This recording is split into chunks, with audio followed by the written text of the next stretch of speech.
Oh, but we may actually have, my friend. We may already have.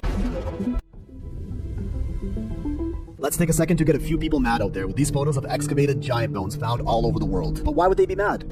Oh, it's because these are fake. That's right. Every one of these photos of giant bones have been deemed fake, but I'm gonna show you the real ones. You can find numerous accounts of bones, skeletons, and giant-sized artifacts that have been found in this area. Photos like this are claimed to have been part of an archaeology Photoshop contest back in the day, but were they just part of a cover-up? Let's start off easy. These 6.5-foot femur bones are confirmed real and weigh around 1,100 pounds. But they were of course labeled as dinosaur bones, belonging to a species called sauropods. Real convenient being able to just slap a dinosaur label on any potential giant remains we ever find, huh? Dug, and they found over 5,000 fragments of these giants. A lot of people will say, it's only one bone, where's the rest of the giant then? Oh yeah? Where's the rest of the dinosaur, motherfucker? But you know what, they might actually be dinosaur bones, so let's not jump to conclusions yet. Like this two-headed mummy discovered off the coast of Argentina in the 1600s, measuring 12 feet tall and currently on display in a museum, confirmed by many physicians to be real. Now there's this, a giant skeleton over 23 feet tall, uncovered in Ecuador, and 100% confirmed real, which was later dismissed as an ancient sloth. Like, come on, they're just making shit up at this point. So many bones, the fact that they're not repeating, the fact that it's clearly some sort of a primate, and that you put all this stuff together and reconstructed the skull. I mean, what is the controversy? Another photo from Ecuador, kind of blurry, I know, but almost no evidence pointing to it being faked. Here's a giant footprint fossil in South Africa, 4 feet long and estimated to have belonged to a being 24 to 27 feet tall. And finally, there's this,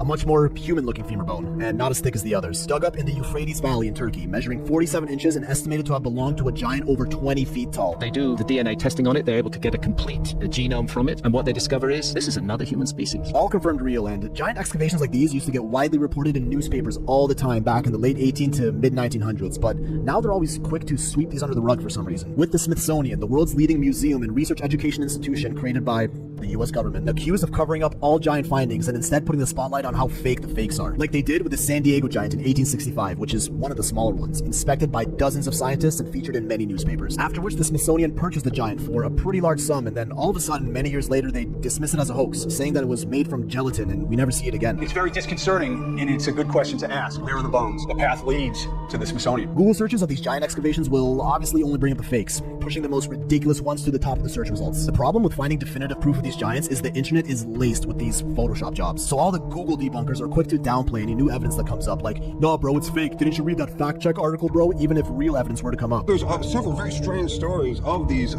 dead corpses or skeletons being found regularly. But even if real evidence were to come up, the alleged Smithsonian cover-up can easily just write a bunch of articles that discredit it as a hoax. We all know this isn't the first time governments and tech giants were caught deliberately manipulating data to control the narrative. A lot of the time, the difference between a conspiracy and fact is time. Now, I'm not saying this is 100% one of those cases, but keep that mind open, people.